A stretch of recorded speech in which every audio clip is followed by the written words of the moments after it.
everybody, and welcome to Right Here, Right Now, live Buffalo football talk presented by Forefathers Organics. I'm your host, Alex Brasky, here for the Batavia Daily and Livingston County News. Each week, we'll discuss Buffalo's favorite football team, along with all the comings and goings from Orchard Park, thanks to our friends at Forefathers Organics in Dansville.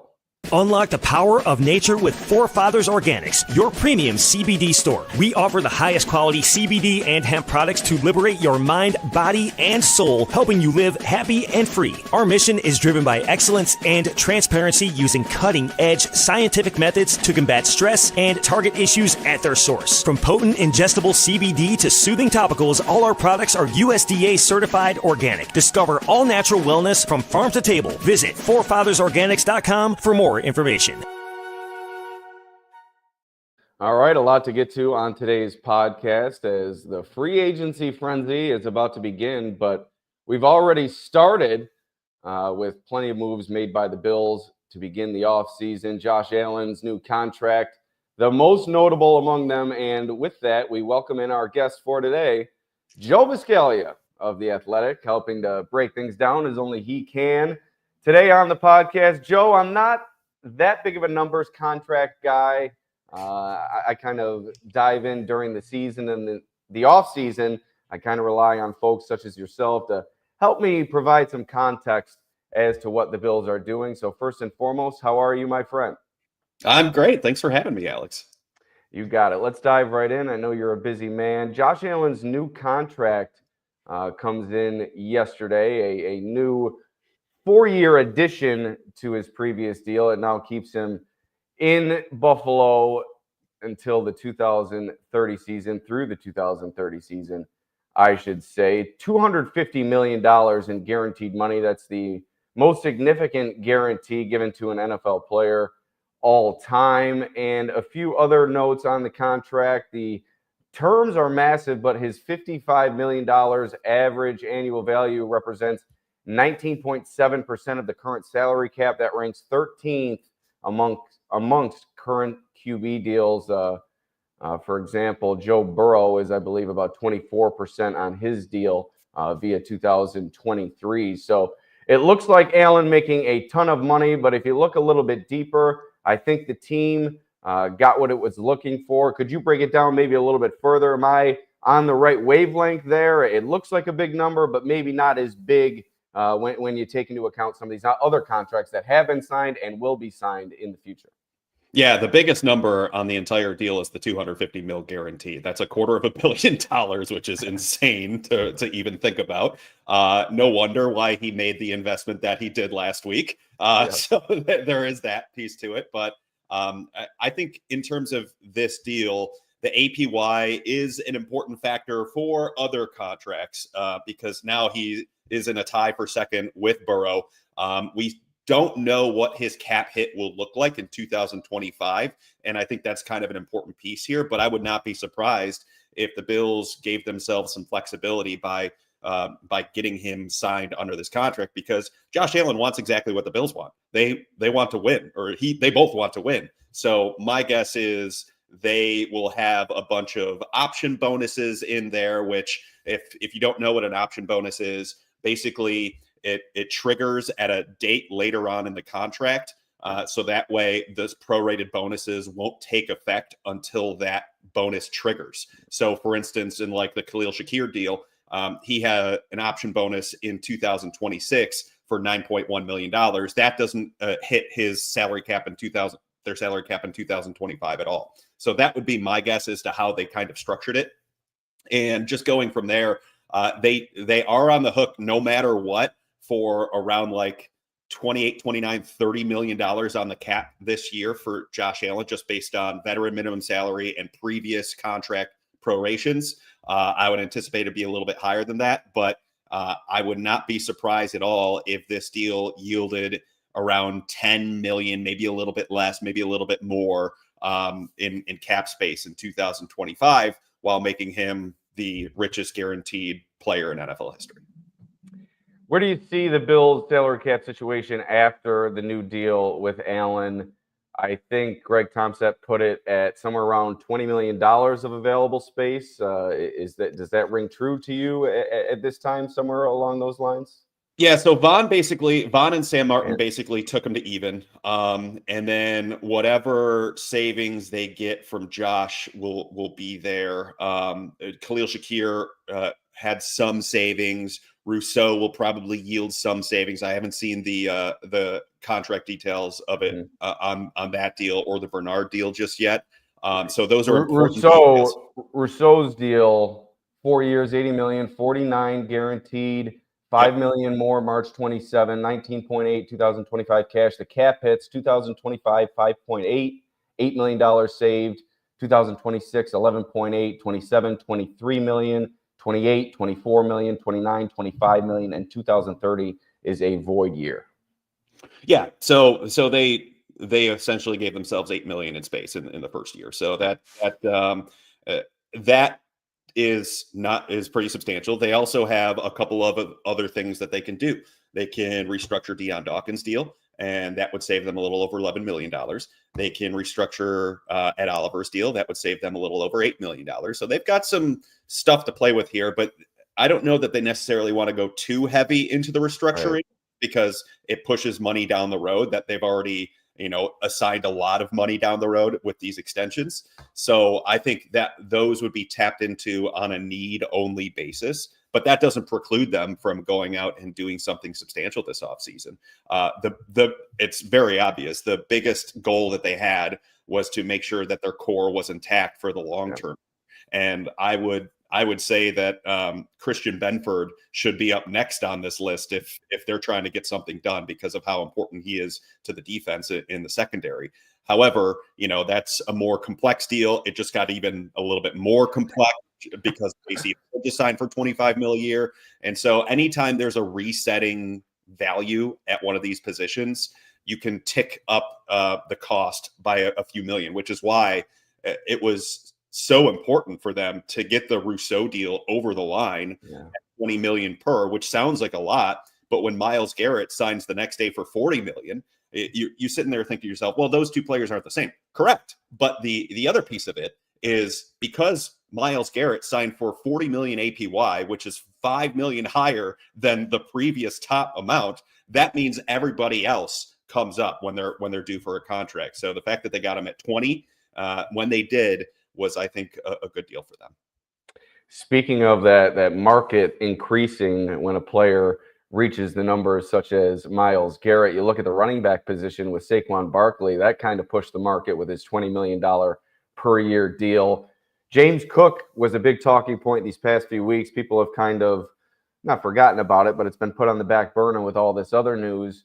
Bringing it back into the forefront, do you see James Cook getting anywhere close to that $15 million that he's looking for? And kind of a two-pronged question, do you see the Bills pushing hard to work him down off that number, or do you think they stand by their typical strategy of not paying these running backs on their second contract? Obviously, Cook has meant a lot to this offense these past 2 years, but that number could be out of their price range. So what's your perspective and outlook on the James Cook situation? Yeah, there are multiple nuances to this entire situation because Cook was important to their overall offensive structure last year, which is absolutely certain. I mean, he had 18 touchdowns last year. It was a breakout year for him, no doubt, one of the most efficient running backs in the NFL. But the other nuances to this are that they just paid 3 other positions they deemed to be more important. They've got another one in Christian Benford, who's due. They've got 2 of their starting offensive linemen due in 2026 as well, in Connor McGovern and David Edwards. And if I had to guess, if they were to extend one of them, it would be McGovern, just because of the importance of the position. And they've paid it before as well. That kind of leads to a muddy picture for James Cook. Now, am I saying that they're not going to do it? No, absolutely not. They will pay a running back if they deem him to be an offensive weapon, a 3-down threat, everything along those lines. But the only thing with James Cook is we haven't seen him do that. Like the entire year last year, I know he had 18 touchdowns. I know he was super efficient, everything along those lines. He was basically a committee back, if we're being completely honest. He was under 50% of snaps, which I know sounds trivial, but it's important for negotiation. And they took him off the field basically on every third down passing situation. He substituted that with more goal line opportunities, which was an important step for him. But being under 50% and not contributing these type of high leverage roles that all of these other highly paid running backs in the league get. Like Saquon Barkley was on the field for over 70% of snaps. Christian McCaffrey, when he was healthy, was over 70%. Mm-hmm. Josh Jacobs is over 70%. And you go right down the list. The only one of the top 10 that didn't crack at least 60% was David Montgomery, and that's because they have Jahmyr Gibbs on a rookie deal. So I think it's a very complex situation. I would not go into it and just fling money at him, even though he's a really good player. And I want to stress that. I think he's a very good player. It's just, I think he needs to prove that he can be a 3-down back. And I think he needs to prove that he can be it within their offense, because they're not just going to fling around money just for the sake of it. They're now in a spot because they have paid a bunch of their guys where they have to pick and choose, just like they did in previous years. So that's why I think unless he comes down, to me, it would be more impactful for them to see how it plays out. Could his market go up? Sure. But see the proof that he can be that guy and then go from there. Now, getting back to the extensions for the Bills, the ones that have already been agreed upon. Terrell Bernard, 4 years, $50 million, $25.2 million guaranteed. Maybe not as team-friendly as the Khalil Shakir deal. Correct me if I'm wrong, but it seems like this is a player that wants to stay in Buffalo, became a captain this past season. And one thing that the Bills are doing that a lot of the league certainly is starting to catch on with, they get these deals done early, and I think it benefits them in the long run. You've seen a lot of discussion about that on social media, Brandon Beane getting patted on the back. And this is another example. Terrell Bernard, maybe not as impactful of a season in 2024 as he had in 2023, but it's really hard to live up to those 2023 numbers that he put forth. How do you see the value of this deal? And obviously, I think it's a no-brainer re-signing or extending one of your captains, especially with Matt Milano getting older. You need that cornerstone in the middle of your defense.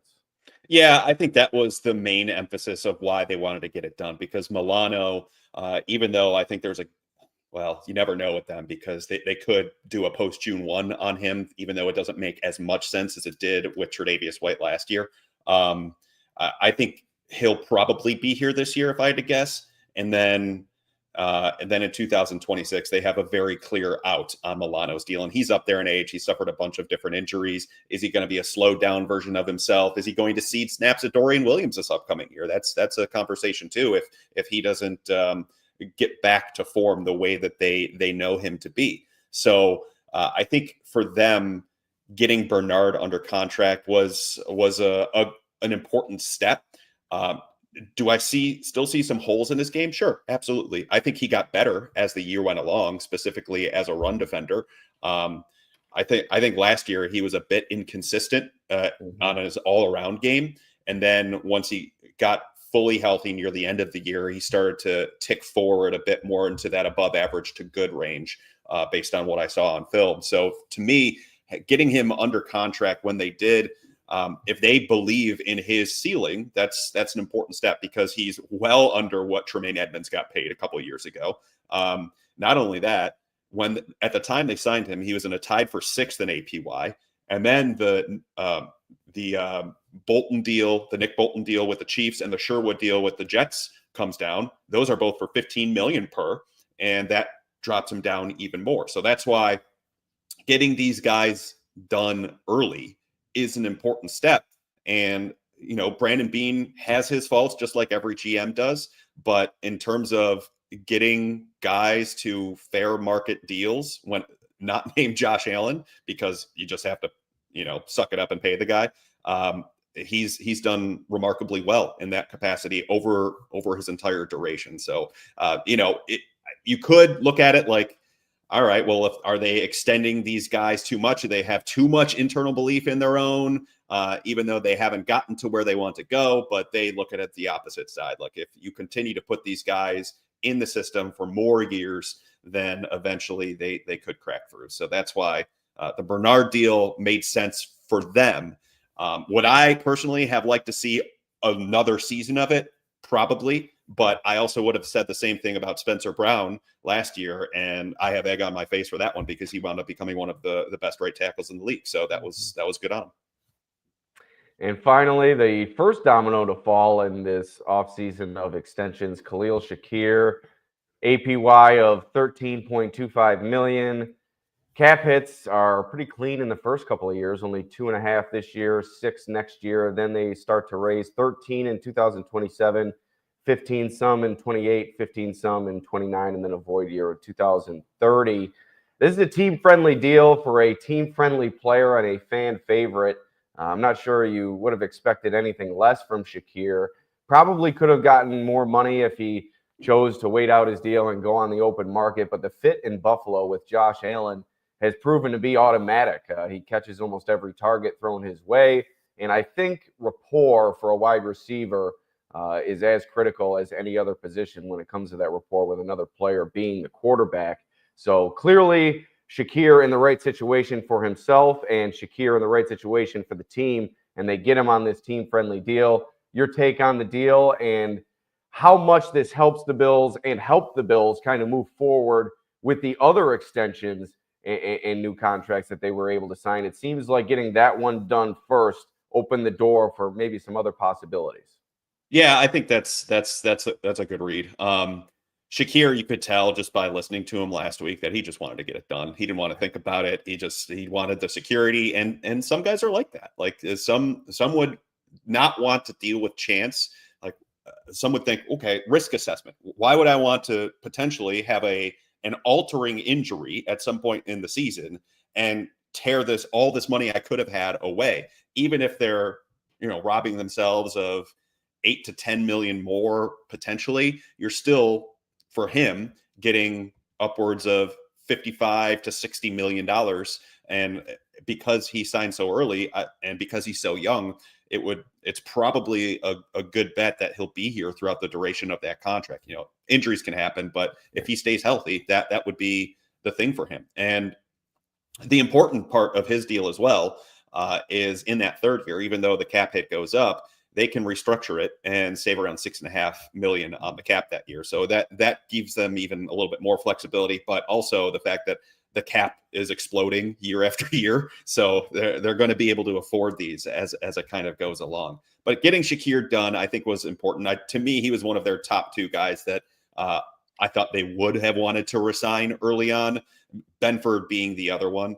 But the fact that they got Shakir done and basically just a tidge more than what Tyler Lock was getting before he got cut in terms of APY, that's a great move on their part. And even though he's never going to be the 1,200, 1,300, 1,400 yard guy, having him in that defined role for the rest of Keon Coleman's rookie deal, and let's say they draft a receiver this year or next year, they've got that guy under contract for the next 4 to 5 years. So to me, having one guy you pay a not so huge amount and having a couple of guys on rookie deals that kind of help the system, that will help them spend elsewhere, because spending on wide receiver has gotten just as insane as it has at defensive end.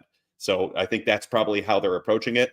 But make no mistake, I think, to me, adding to that wide receiver room is still going to be a pretty clear goal of this organization at some point this offseason, whether it be through the draft, whether it be through a trade, whether it be through free agency. I think they want to get somebody else in here. Yeah, the dream of DK Metcalf went by the wayside yesterday when he was traded to the Pittsburgh Steelers. And another dream of the Bills, there was plenty of dreams thrown out by Bills Mafia to begin the offseason. Khalil Mack was maybe a little bit further down the list than Myles Garrett and some others, but he's just re-signed with the Chargers on a 1-year, $18 million deal that is fully guaranteed. I think that was a little too pricey for the Bills. So not a surprise that Mack re-signs with the Chargers at that number. But how about anybody else on the open market or requesting a trade? Do you see a big splash coming? A lot of people reading the tea leaves and seeing all these extensions and contracts being signed by the Bills. And trying to get better in terms of cap compliance. They're expecting a big move to come. We know that Brandon Beane always claims to begin the offseason, don't expect a big splash, but that can always change. We saw it change with Von Miller years ago. Trey Hendrickson is the big name that a lot of Bills fans are focused on now. What would it take to pry him from the Bengals? Probably second, third round pick, if I'm reading that correctly. I know that was what was discussed in the past few days, but beyond Hendrickson as well, do you see any further moves that could be made? So maybe touch on him, what it would take for the Bills to pry him from Cincinnati, and then maybe any other players that you think the Bills might have their eyes on over the next few days and weeks. Yeah, Hendrickson is a tough one because I don't know how much motivation the Bengals will have to deal him to Buffalo because they are rivals and they don't want the second most vote-getting defensive player of the year from last year to burn them in the postseason. So if the Bills were going to get Hendrickson, I would guess that maybe their price would be a little bit more than say the Washington Commanders or one of these other teams that might be interested in him, just because the Bills are right where the Bengals want to get back to this upcoming season. So that's why I kind of wonder about that. I'm not ruling it out whatsoever because, the Bills should absolutely explore every single avenue. They need a right side rusher and they need someone to pair with Greg Rousseau, but they have to make the right move here. I wouldn't be surprised if they were interested in Josh Sweat on the free agent market. He's someone that kind of fits what they're looking for mostly. If they don't want to go down that road at pass rusher, especially since Myles Garrett just reset the market with $40 million APY, the draft is certainly ripe with a bunch of defensive ends, edge rushers, and there should be one at 30 that in normal years would not have gotten down there unless there's just this complete run where teams are trading up, everything along those lines. So that would be the two routes that I would probably look at. And then in terms of wide receiver, Darius Slayton is someone that's remotely interesting to me. Just because I think he would fit well in the Bills offense, but what's his price tag? That's my major concern because you're paying with projection as opposed to seeing what he could do. You saw what he could do in limited roles or in limited opportunities last year. Like whenever Malik Neighbors was down, it seemed like Slayton had a big game every single time.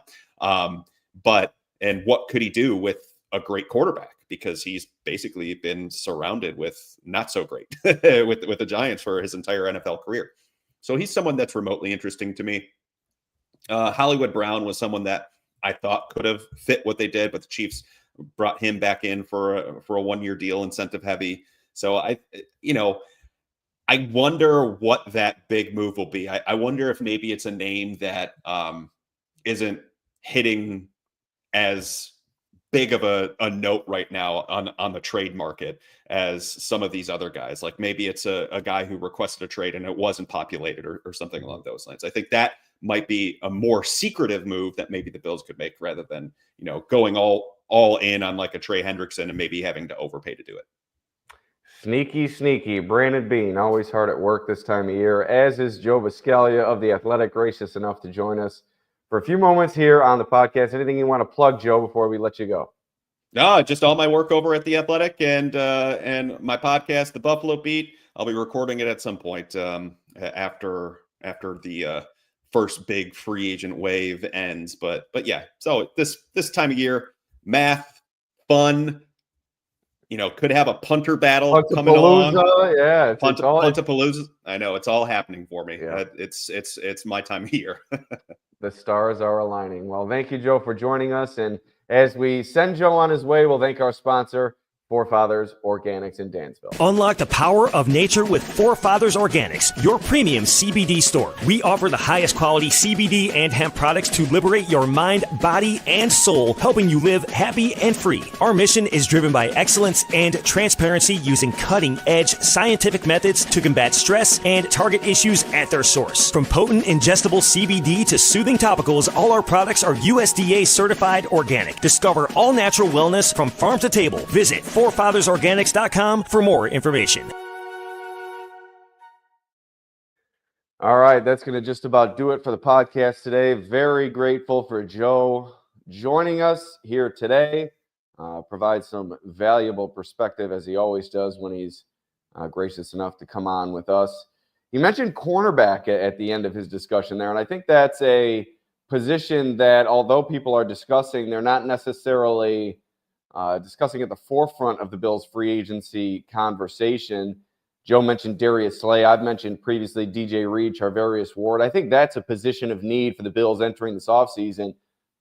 You want to get Christian Benford extended before the season starts, but you still have that number 2 cornerback up for grabs. You've seen several cornerbacks released around the league, but I'm not sure any of them really climb to the level of a starting caliber player outside of perhaps DJ Reed, Charvarius Ward. You have Slay perhaps open for the Bills to go out and get. So there aren't a plethora of options there from what I see, but there are a few adequate options that the Bills could dip their toe into and perhaps peruse on the free agent market. So we'll see what they do there. We'll see what they do in terms of the big splash. Joe hinted that maybe Brandon Beane looking for something less publicized, and in that case, maybe you get a player at a lower cost than you would as some of these high-profile players that have been in the media and been surfacing on social media the past several days. But I think something's coming from Brandon Beane. This is a team that is in win-now mode. They have a new stadium opening in 2026. We spoke with Nate Geary earlier last week, and he mentioned the PSL sales have really gone slowly so far for the Bills. And I think if you're looking to go into that 2026 season with a head full of steam, you have to set your team up and do whatever you can to send them back to at least the AFC Championship game, or perhaps get over the hump and find their way to the Super Bowl. And I think one thing missing from this team over the past few years is that big move. They did have that move for Von Miller. It maybe disallowed them from making it these past 2 seasons. Brandon Beane's got to go back in his bag this offseason, whether it be Trey Hendrickson, whether it be another player that we're not discussing yet. Go out there, get a running mate for Ed Oliver, or get a running mate for Greg Rousseau.